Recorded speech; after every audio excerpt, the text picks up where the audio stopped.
important, just as a different one to that. And with all these games being so, we had the USA beat Samoa with the last kick of the game.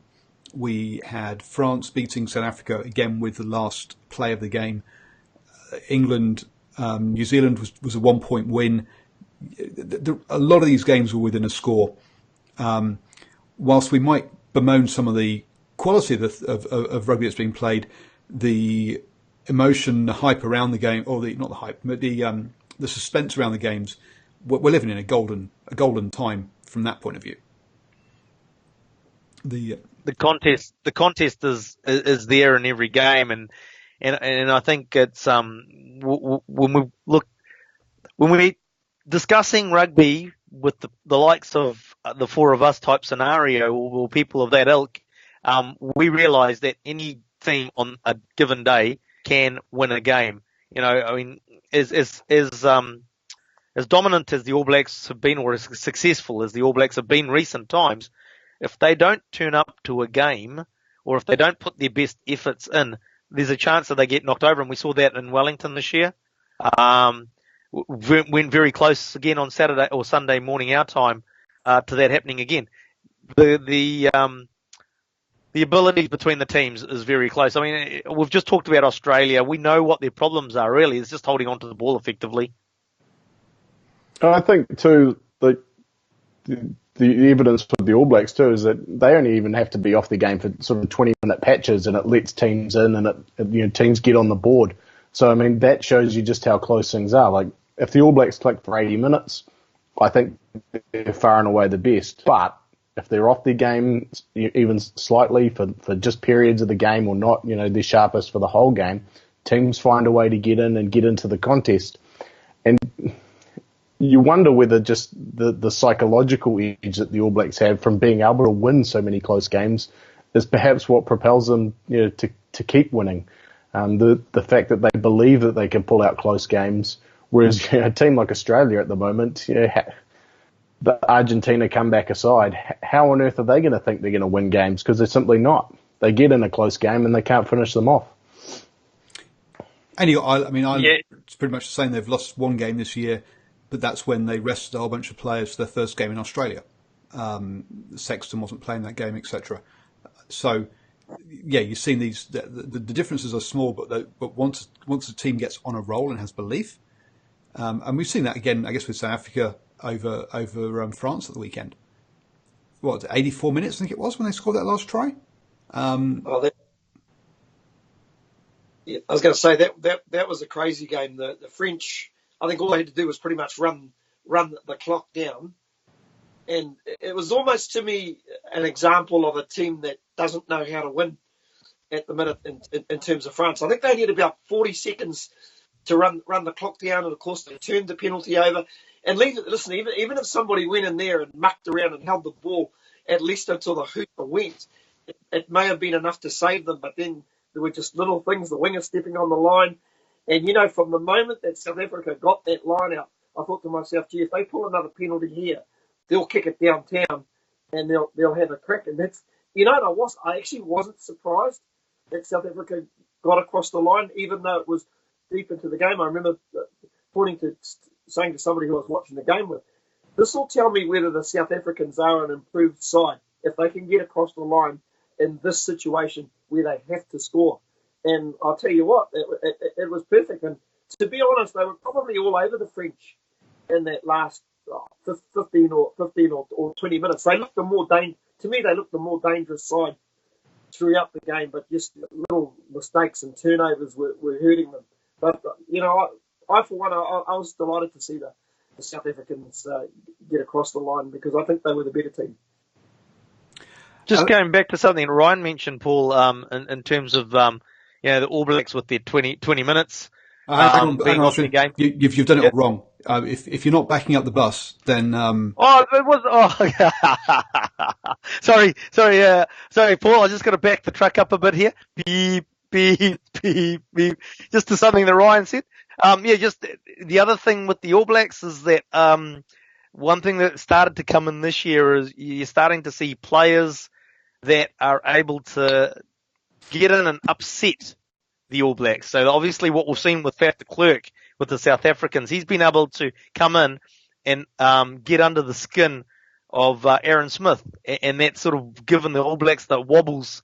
Whether it's fatal or not is not, is debatable, but definitely it's had an impact of someone like, again, a Faf de Klerk coming in. It's a shame we're probably not going to see Conor Murray, even though Steve Hanson's picked him for this weekend, to see how he would have impacted on, I know he's injured. That's why I said Steve Hanson picked him. But, it would have been interesting to see how he would have, sort of got under Aaron Smith's skin, because surely they would have seen what Faf did and sort of said, oh, here's an opportunity for us as well. And Conor Murray's a fantastic halfback, arguably the best in the world. And we're going to miss out on that opportunity to see how he would have gone and getting under Aaron Smith's skin. No, absolutely. And but I want to move on to perhaps what was maybe the most important game of the weekend in some ways, which was Italy-Georgia. There's been lots of cries for Georgia to be in the Six Nations, and the fact they've been. And one of the things Ryan was talking about the rankings is that Georgia are ranked higher than Italy, but they've never actually beaten a Tier 1 team, and they win most of their games because they don't get to play many Tier 1 teams. Italy lose all their games because they're constantly playing Tier 1 teams, so it affects the rankings. Do you think this will put the press to bed, the media to bed around getting Georgia into that Six Nations, that win, or do you think we're still going to get the same sort of thing come around the spring in Europe? I actually watched the last 20 minutes of that game. In fact, Italy got a yellow. They actually got a yellow card, and it was a perfect opportunity for Georgia to take advantage. And during that time, they actually had, I think they were 28-17, and they had 3 or 4 chances to score. And it was just really little things, passes not being quite thrown in the right place. And if they'd scored, they're almost there. You can actually see you can actually just see their structures, but a lot of their backs don't have the real instinctive flair. No question. God, they don't mind a scrum. Their forwards are very tough. No question, and you can see that. You can see that improvement. Now, I stand to be corrected. I think that game was played in Italy. It was, yes.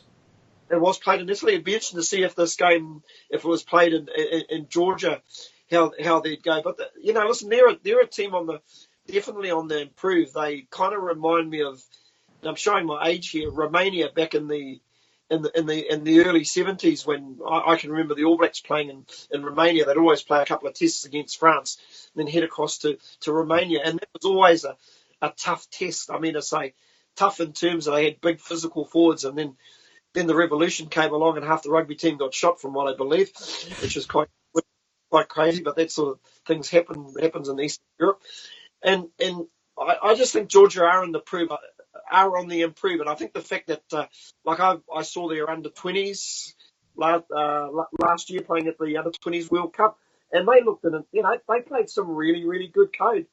So it's just those little instinctive things that can make them a better team. I think one of the things with Georgia at the moment is that their strength is up front, and if you look at their squad and where their players play, most of their forwards are based in France, but the backs are still playing in the domestic league in Georgia, and I think it's going to be developing the back line and I guess the flair positions, and probably trying to get them into either the French leagues or other European teams over the next decade to try and develop those skills until I guess the Georgian league maybe improves, or if that's ever going to happen. So at the moment they are a little bit one-dimensional. I don't think the Italy were convincing enough to totally put the conversations to bed, but they've done enough for now to at least, I guess, quieten them. Yeah, I was going to say, so Paul, I think if anything, it's actually created more noise around it. The comment that I read from out of that game was the fact is that Georgia need more games against Tier 1 opposition to actually build their expertise and experience around playing that level of rugby. As you've said, they're playing non-tier 1 nations. So, tier 2, and I don't even know if you call it a tier 3 or everybody's just tier 2, but, they're playing that level and they're basically sort of at the top of the heap sort of there, and they need to be able to, test themselves more often against tier 1 nations to get better. I guess that's my point, is that you look at the USA, they beat Scotland during June. You look at Japan, they beat South Africa at the last Rugby World Cup, and they they drew with France in the November following that as well. So both of those teams have got results against tier 1 teams. I guess my point is just that, look, that Georgia, people talk about Georgia being the best tier 2 team. I don't think they really are. I think they're behind Japan, and I think USA are looking at overtaking them.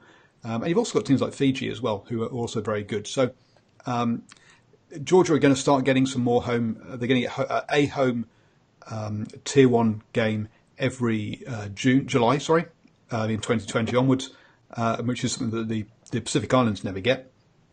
So look, they are starting to get that. I think the other thing they could do with, which would be good, is getting if they had a Pro 14 team, and maybe expand the Pro 14 by putting one team in Romania, one team in Georgia, might be a way forward as well to get a team into that. I think would be a good stepping stone for them, so that their backs do, as you say, get some quality games to play as well. I guess the other point is, finally, that rumours are that some of the articles that are written by the media backing Georgia for the Six Nations may come with a few incentives from their billionaire benefactor that backs Georgia. So I think some media might get nice little jollies to Georgia in return for writing positive articles. So I think there could also be an element of that they get a bit more noise than the other teams are, because they pay a bit of cash for some noise. I can't believe you just gone and said that. I was just about to give Steve the heads up, is that, look, Paul's probably got a few hits out on him in the Eastern Europe, so go easy on what you say about there. Haven't you got back it up with that, but hey. I know for some reason when you talk about expansion, I think of Andy Marinos, and I think to myself, thank God he isn't running rugby in Europe, because you'd have about the Six Nations would probably be the 12 nations. You'd have Russia, Germany, all over the shop. But is there a promotion relegation? Isn't that probably the most obvious thing to do? Whoever finishes at the bottom. Yeah, they've talked about that, but although that's what Georgia keeps asking, or what people keep asking for. But the Six Nations Committee are basically like, look, we do long-term TV deals. The last thing we want to do is do a 5-year TV deal with an Italian broadcaster and have Italy relegated. So because you have those sort of those TV deals, you can't. That's basically their argument. Look, it's a privately organised competition. It's not a World Rugby One organised, and we have long-term deals, and therefore we're not having promotion relegation that would upset our broadcasters. Is what it comes down to. And the other side of it is that Spain are perhaps one of the stronger women's teams, beating Wales recently and getting into the Women's Rugby World Cup, but they are locked out of the Six Nations, because again, the Women's Six Nations they've decided that it will mirror the men's. So the same weekend that England play Ireland in the Six Nations, the English women play the Irish women in the Six Nations, and the under-20s game happens as well. So you have 3 games over the weekend in the same city. And which is all good, because it all kind of work. It builds. They can sort of get spectators from each one, but it does mean that teams like, say, Spain, who are a very good female rugby team, are kind of frozen out from that as well, unfortunately. I'm glad you mentioned rugby, Paul, because I know the guys, and the guys may want to comment, but having watched the Black Ferns France game on Friday, on Saturday morning, I found that game a really, really good watch. It was physical. There was plenty of niggle. It was a real hostile crowd. And I tell you what, the Black Ferns had to work overtime against a very, very good French, and I don't think they've been challenged for a very long time. Thoughts, guys? Unfortunately, I didn't see the game because Saturday morning cricket. Okay, go now, Ryan. I haven't seen the game either. I was still tucked up in bed at that time after a late night working Friday. But hey, I mean, France are the Six Nations champs, and I think there was never going to be any question that the Black Ferns were going to just stroll on in there and flog them. So it's set it up now because there's two more, I think one more game, one more game. Yeah. So it set that up for a real mouth-watering battle as well. So it could be a long Saturday night, Sunday morning. Staying up to watch the Black Ferns and then followed by the ABs and trying to set up a second screen for the Māori as well. So, wow.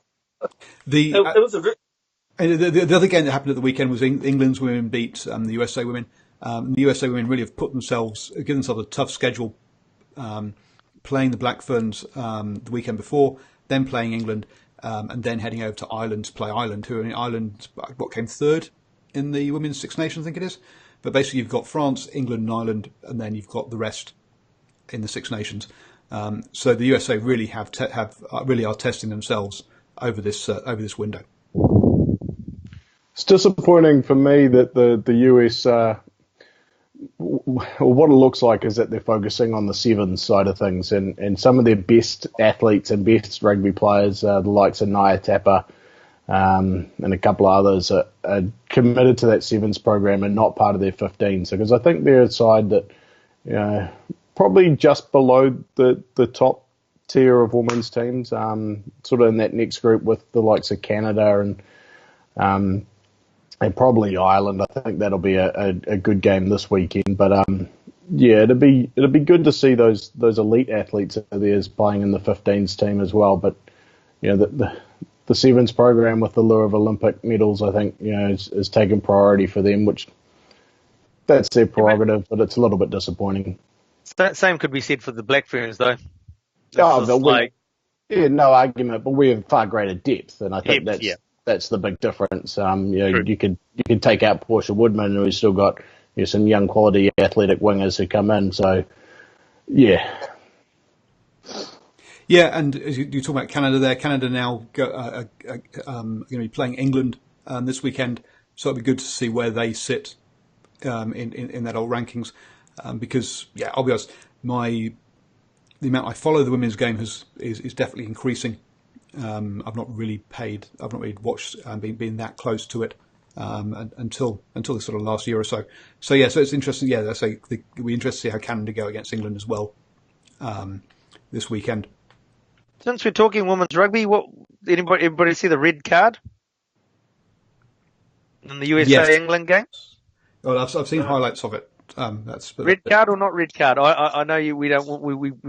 We're trying to steer away from controversial decisions and that, but hashtag ref's fault. Yeah. Well, I suppose technically, I think it was the correct decision. I suppose it's more comes down to does the what the parameters that they work around, do they need to be looked at? I think it's a difficult one. Difficult. You don't want a red card to ruin a game, and I must say I'm not quite sure how far through the game this one was, but she's led with the arm away from her body, and it's hit someone's neck, and I've seen too much of it in the men's game where there's a leading arm, and I think that's and there's no action taken. There's no action taken, so no, I'm happy with that. I think we should be taking the leading out, stop that leading arm personally. There's no need for an attacking player holding the ball to lead with a forearm or an elbow. It just makes them harder to tackle. Yeah, no, absolutely. But it was just like, if you're going to do it, you have the open palm fend that you utilize, not an elbow into the throat. Yeah. So yes, I can understand why I think it's the right decision. I think it is harsh, but it needs to be done. Yeah. I mean, obviously in this scenario, the impact was at a very low force, but the fact is that you, as a referee, you haven't got a Newton meter out there to measure how much force has been applied in a tackle, so you have to go with the technical aspects of it. And when you break it down to the technical aspects of it, it's a yellow card. A red card.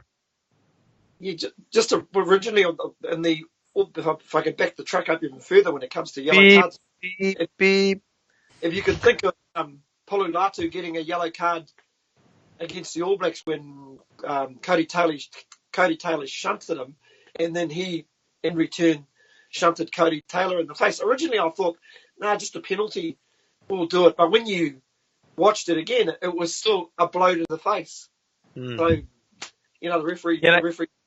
A blow to the face gets away with it, well, in the sense, not gets away with it in terms of a sanction, but gets away with it because his hand landed in a way that his fingers didn't go in the eye. Now, I'm not saying he's intentionally going to gouge him or anything like that, but when you're chucking a hand at the face, these sorts of accidental situations can occur.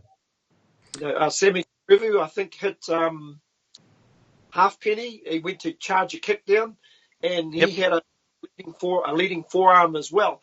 The only difference was, I think the official at the time, and it's just escaped me who the official was for that. O'Keefe. But he just, and it was the right call. It showed the shot head on, and Karevi, he went for the charge down and just had his elbow up, but he wasn't even, to me, he wasn't actually throwing his arm towards the player, and it looked accidental. So it was the right call. To me, it was the right call, even though it looked really bad. Okay, so two things there. One, if we go back, if we're backing up trucks to last year, and we're talking about Ireland versus South Africa, and we had Stander jump up, and his hip caught. Who's the fly half that's been missing now with concussion for South Africa? Lambie, yeah. Caught Patrick Lambie in the head and basically put him into concussion, and he got red carded for that one. So was that was he deliberately trying to hip him or in the face? No. It was accidental contact to the face, but whether it's accidental, whether it's deliberate, isn't supposed to be taken into account. It's whether was there contact to the face, yes or no. And so hence I think Australia got a bit lucky, personally. Well, there's that whole thing about, if you're reckless, right? So things happen in the flow of a game, and I think there has been a directive to referees to say, look, this guy's doing something that's a rugby action, and if he's making a tackle and a guy slips and you catch him across the head, then you take that into account when you're making a decision. But there's other actions that you can make look like a rugby action that are really designed to have a go, inflict damage or have a go or whatever. So. Yeah, it's still grey areas, and it's not easy being a referee. I can attest to that. But yeah, I think Karevi was a bit lucky. Yep. Yeah, we'll have a split decision on the podcast here. I think two of us suggest he probably should have got a card.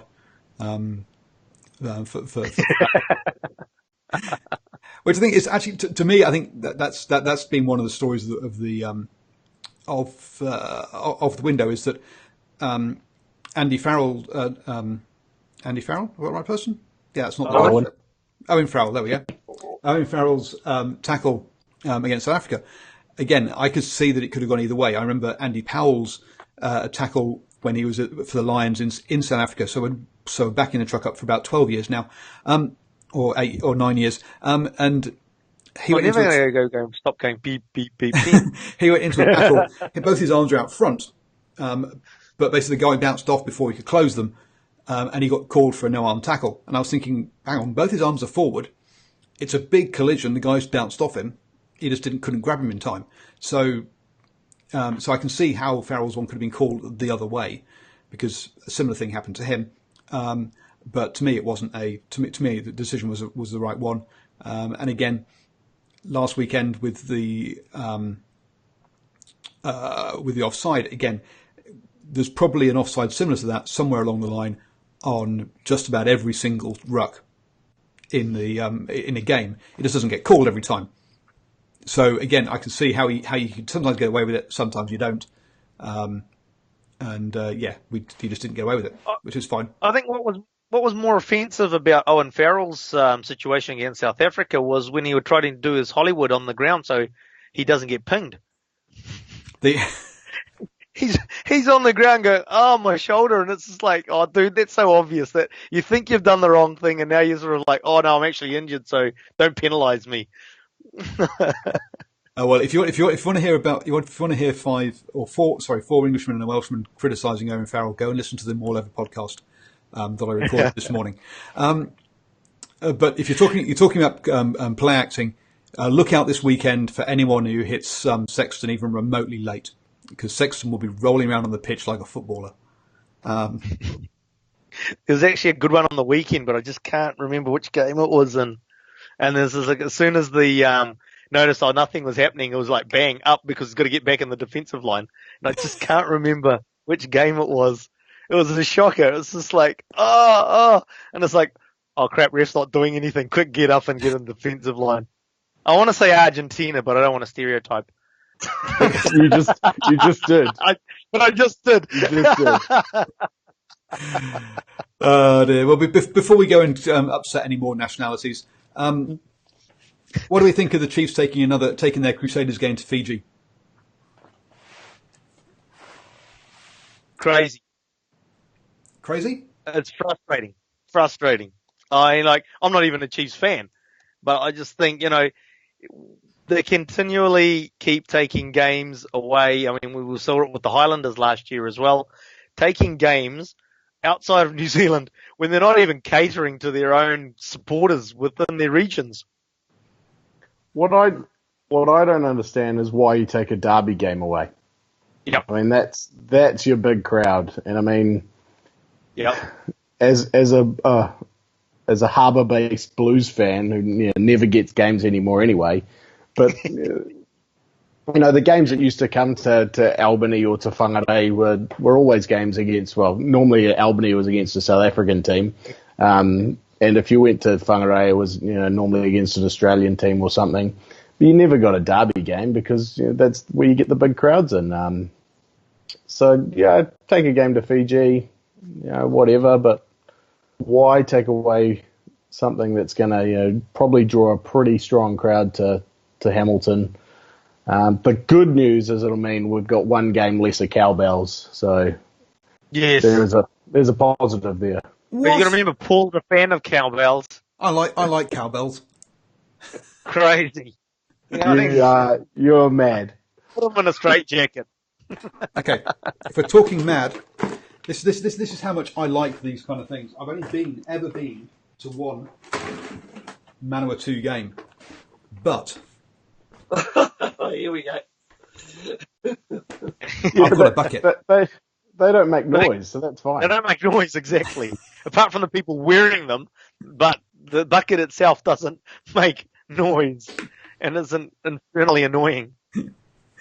But I'm into stuff that means where you look at a crowd or listen to a crowd and go, I know who I'm watching, I know who I'm looking at. And it's not just the same crowd everywhere else. So I like the local or the regional differences. I'm all for that kind of stuff. So yeah, no, I like bells. Just on another. So with this game, is the objective of a Super Rugby franchise to be financially successful or to be successful on the pitch? Both. Yep. Yeah, but which one? Which one's more important? Is there one that's more important? I guess there's a little bit. I guess of is the tail wagging the dog kind of thing, but yeah, you got to be successful on the pitch to be successful financially. But if you're not successful financially, can you be successful on the pitch? So it's. Because the Crusaders have won the last two games that they've played in Fiji, which it's always been the opposition that's taken the game there too. So if you look at the crowd, it seems that obviously Fijians are sort of quite bandwagon supporters, because I remember early days of Super Rugby when the Blues were successful, the Fijians were Blues supporters. It's Obviously. because we had Rupini and Goeli and So there's a hell of a lot of Crusaders jerseys in that crowd. Usually it seems to be more support for the Crusaders. So Ryan's highlighted the fact that you've taken a derby game over there, but not only have you taken a derby game over there, you've taken the Crusaders over there. Seems crazy. It just seems crazy to me. Now, if someone came out and said, we are trying to build a fan base for setting up a Fiji-based Super Rugby side, then I could get behind it a lot more. But because Super Rugby won't tell us what they're trying to do in the future, maybe they don't even know, to be honest, to be fair to them. But if there was some long-term plan that you could see it was all around, built around, then I could get behind it. But when it's not, I find it much harder to do so. And especially as I'm now based in Hamilton, that's a game I'm not going to get to, unless they fly me out. Get on the media team. I'm struggling to get a media pass with the Chiefs, unfortunately. That sums it up. I thought you were going to come up with a strategic plan that Andy Marinos had cast to one side, and you were coming up with the new strategic plan that Super Rugby doesn't have. I don't think they know what they're doing, to be brutally honest. We can be really, really thankful for the local derbies in New Zealand, because if it wasn't for those local derbies, boy, I think this competition would be in a hell of a lot of trouble. I personally don't like the idea of giving up a home game. You know, it's tribal. It's there for your fans. And if you look at that Chiefs region, you've got Counties Manukau, you've got Bay of Plenty, Rotorua, and that's split in Rotorua and Tauranga. Taranaki. Although I'm saying there's no stadium to go to down there. You might have to pass on that one, but there's nothing to stop them going to Taupo. There's Owen Delaney Park's a bloody good ground that holds about 15 to 20,000. So how about catering for your own people, fans, your own people over in Fiji? Maybe do it once in a blue moon. But I agree with Ryan. If you're going to take a game over there, maybe play the Sunwolves up there. Well, I mean, there's teams. Yeah, I would be smart about it. Like, you have a look at the Australian teams and you go, maybe we go play the Reds there because they've got Samu Karevi, or you play the Rebels there because they've got Marika Korobetti, or it just seems that it's. I don't know why you take the Crusaders over there. It seems there's a lack of, like Super Rugby in general, no thinking, no logic, just do stuff and then. Yeah.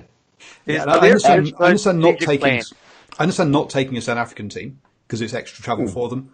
But as you say, I've been to Canberra once in my life. They have an international airport apparently that only flies to Fiji. So take they fly to every single place in Australia because obviously all the MPs need to get home. But the only international flights they have from Canberra are to Fiji. So fantastic. Why not take? There you go. That's who should go. Simple as that. The Brumbies with Kurandrani and Rob Valentini and their, two Fijians in their team. Perfect. So we go. We've solved Super Rugby again. Because it's not difficult. But talking about difficult and some decisions. Now.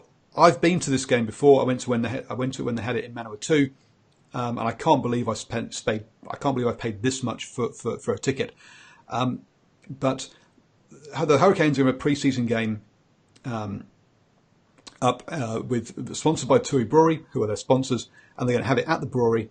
And I've forgotten the town's name now. That's Mangaoka. There we go.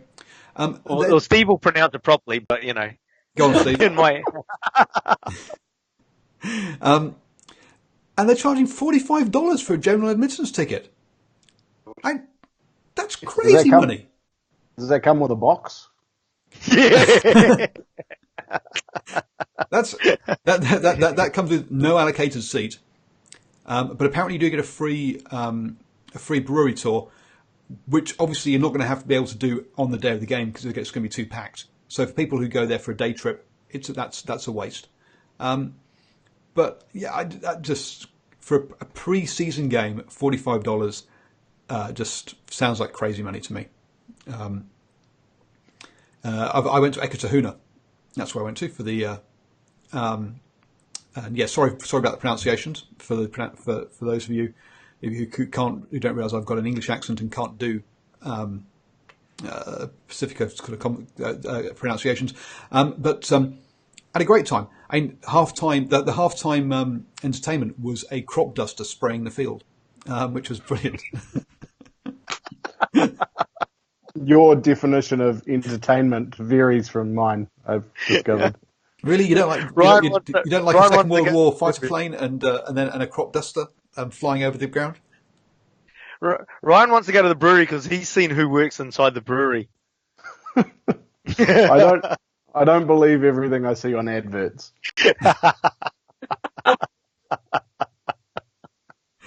I didn't come down in the last shower, Ashwin. or from the last crop duster.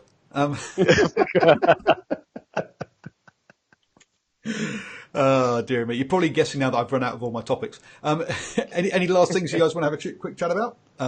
That's been going on the last week. No, that's about it. I mean, yeah. So I'd like to apologise to everyone about the two dropouts we had on YouTube. I think my flatmates are all trying to stream movies and stuff, and conference and phone calls to Argentina. So sorry about that, but we will try and rectify that going forwards. God knows how. We'll just pray it doesn't happen. So Ryan, let people know about the Tribe Sports app and what you guys have got going on. Yeah, so make sure you go to the App Store or the Play Store and download it. Tribe Sports app, not just rugby, but a whole bunch of sports. In terms of what we've got with the rugby coming up, we'll have live commentary of all the internationals this week. Definitely have live commentary of the Black Ferns as well, and possibly the England game, England-Canada women's. And we'll also have some commentary of the Premiership rugby, which we're starting to get more and more commentary of, otherwise live scoring. So heaps of rugby there. And if you want to have a chat with me on Twitter, see all my hot takes on the rugby and other sports, then follow me at New York Nixon. Steve, are you on Twitter? Yes, I am on Twitter, but I've only got about 3 followers. I think my wife and your son. And he created an account for the dog as well. Oh dear. Okay, well, Steve would like you to drink lots of Coke bought from petrol stations, preferably. Thank you, Steve. No problems. Ashwin, if you're like I'm about to be. You're still unemployed, aren't you? Yeah, I'm unemployed. So if you need any ICT consultancy work done, just drop me a line. NZ Fatso, DM me. Hi, I'm Paul, the guy behind Driving Mall. Up there somewhere. Oh, actually, there'll be stuff on the screen which you can click on if you're watching the recording. Please do so, subscribe, all that kind of stuff. And as I say, I'll be unemployed on Monday, so do become a Patreon, please. Link down below. Give us $1 a month, and then maybe I'll be able to eat occasionally. Cheers. Bye.